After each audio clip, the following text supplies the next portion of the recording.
Hi friends, welcome to Nellai Food Court. இன்னைக்கு நம்ம சேனல்ல டேஸ்டியான ஸ்பைசியான செட்டிநாடு சிக்கன் குழம்பு தான் பார்க்க போறோம். முதல்ல நம்ம மசாலா ரெடி பண்ணிக்குவோம். இப்போ நம்ம மசாலாக்கு தேவையான ஸ்பைசஸ் என்னெல்லாம் பார்ப்போம். நான் வந்து 1/2 கிலோ சிக்கனுக்கு தேவையான மசாலாவோட அளவு தான் சொல்கிறேன். நீங்கள் எந்த அளவுக்கு சிக்கன் எடுத்துருக்கீங்களோ அதுக்கு தக்கன அந்த அளவை வேரி பண்ணி எடுத்துக்கோங்க. ஒரு சின்ன துண்டு பட்டை, 3 கிராம்பு, 4 ஏலக்காய், ஒரு சின்ன துண்டு ஜாதிக்காய் எடுத்துக்கோங்க. 1 டீஸ்பூன் அளவு ஜீரகம், 1 டீஸ்பூன் அளவு பெருஞ்சீரகம் எடுத்துக்கோங்க. மிளகு 1/2 டீஸ்பூன் அளவு எடுத்துக்கோங்க. வத்தல் வந்து காரமான வத்தலுங்க போய் நான் 3 வத்தல் தான் எடுத்திருக்கேன்.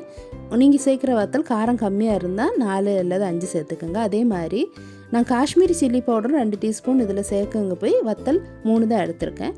நீங்கள் காஷ்மீரி சில்லி பவுடர் இருந்தால் அதை சேருங்க, இல்லை காஷ்மீரி சில்லி பவுடர் இல்லைன்னா வத்தல் 5 வத்தலாக சேர்த்துக்கோங்க.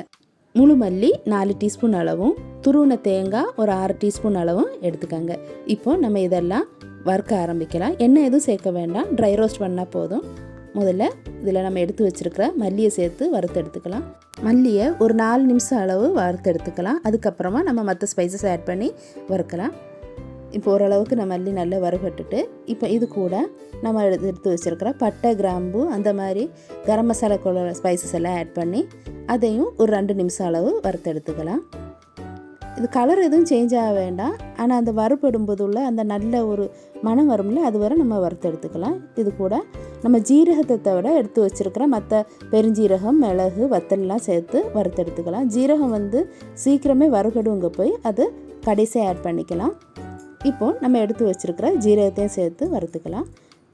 இப்போது நம்ம தேங்காய் ஆட் பண்ணிக்கலாம். தேங்காய் ஆட் பண்ணி தேங்காயோட கலர் லேசாக கோல்டன் கலர் ஆகிற வரை நம்ம இது வறுத்து எடுத்துக்கலாம்.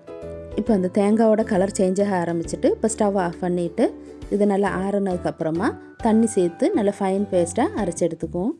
இப்போ நம்ம குழம்பு ரெடி பண்ண ஆரம்பிப்போம். பாத்திரம் நல்லா சூடானதும் அதில் ஒரு 4 டீஸ்பூன் அளவு ஆயில் ஆட் பண்ணிக்கோங்க.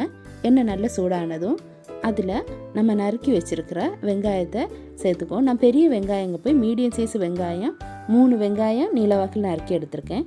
ஆனால் பெரிய வெங்காயத்தை விட நம்ம சின்ன வெங்காயம் சேர்த்தோம்னா கூட கொஞ்சம் டேஸ்ட்டாக இருக்கும். நீங்கள் சின்ன வெங்காயம் யூஸ் பண்ணுறதா இருந்தால் ஒரு 15லேருந்து 20 சின்ன வெங்காயம் சேர்த்துக்கோங்க. வெங்காயம் சீக்கிரமே வதங்கி கிடைக்கிறதுக்காக கொஞ்சமாக உப்பு சேர்க்குறேன். உப்பை சேர்த்து நல்லா வதக்கினதுக்கப்புறமா இதை மூடி வச்சு வேக வைங்க. சிம்மை விட கொஞ்சமாக கூட ஃப்ளேமை வச்சுக்கோங்க. ஃப்ளேமை ரொம்ப கூட வைக்க வேண்டாம். இது வந்து வெங்காயம் வந்து நல்லா வெந்து கிடைச்சாதான் கிரேவிக்கு அந்த திக்னஸ் கிடைக்கும். இப்போ இது மூடி வச்சு வேக வைக்கலாம். வெங்காயம் நல்லா வெந்திருக்குன்னு நினைக்கிறேன். பார்ப்போம். வெங்காயம் நல்லா வெந்துட்டு இப்போ இதில் நம்ம 2 டீஸ்பூன் அளவு இஞ்சி பூண்டு பேஸ்ட்டு சேர்த்துக்குவோம். இந்த இஞ்சி பூண்டு பேஸ்ட்டை நல்லா பச்சை வாசனை போக வதக்கி எடுத்துக்குவோம். அதுக்கப்புறமா நம்ம நறுக்கி வச்சுருக்கிற தக்காளி சேர்த்துக்குவோம். மீடியம் சைஸ் தக்காளி ஒரு தக்காளி சேர்த்துருக்கேன். இந்த தக்காளி நல்லா வதக்கி விட்டதுக்கப்புறமா மூடி வச்சு வேக விட்டுக்கோங்க. இந்த தக்காளியும் நல்லா மசிச்சு கிடச்சோம்னா இந்த குழம்பு வந்து நல்லா திக்காக இருக்கும். இப்போ தக்காளி நல்லா வெந்துட்டு இதே நல்லா மசிச்சு விட்டதுக்கப்புறமா இதில் நம்ம 2 டீஸ்பூன் அளவு காஷ்மீரி சில்லி பவுடரும் ஒரு 1/2 டீஸ்பூன் அளவு மஞ்சள் தூளும் சேர்த்துக்குவோம். இப்போ இதை நல்லா கலந்து விட்டுக்குவோம். இது கலந்து விட்டதுக்கப்புறமா நம்ம அரைச்சி வச்சுருக்கிற அந்த ஃப்ரெஷ் மசாலா பேஸ்ட்டை இதில் சேர்த்துக்குவோம். அதையும் சேர்த்து இந்த வெங்காயம் இந்த தக்காளியோட நல்லா மிக்ஸ் பண்ணி எடுத்துக்குவோம். இந்த மசாலாவில் நம்ம கழுவி வச்சுருக்கிற சிக்கனை சேர்த்து அந்த மசாலாவும் சிக்கனை ஒன்றா நல்லா கலந்து விட்டு எடுத்துக்குவோம். சிக்கனை இந்த மசாலாவில் ஒரு 4 நிமிஷம் மூடி வச்சு வேக வைங்க. அப்போ அதில் உள்ள தண்ணியெல்லாம் வந்ததுக்கப்புறமா இதில் நம்ம மசாலா அரைச்ச தண்ணி ஒரு 1/2 கப் அளவும், அது போக ஒரு 1/2 கப் அளவும், கிட்டத்தட்ட 2 கப் அளவு, அதாவது 250 ml இதில் தண்ணி சேர்க்குறோம். ஏன்னா இது நம்ம வந்து திக் கிரேவியாக தான் செய்கிறோம்.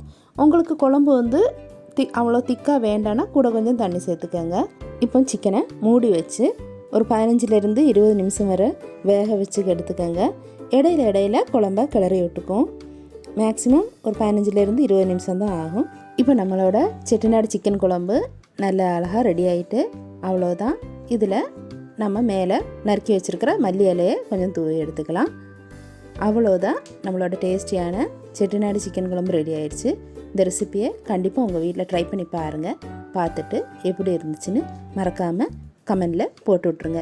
இந்த வீடியோ உங்களுக்கு பிடிச்சிருந்துச்சுன்னா லைக் பண்ணுங்கள், ஷேர் பண்ணுங்கள், கமெண்ட் பண்ணுங்கள். மறக்காமல் நெல்லை ஃபுட் கோர்ட்டுக்கு சப்ஸ்கிரைப் பண்ணிவிடுங்க. தேங்க்ஸ் ஃபார் வாட்சிங்.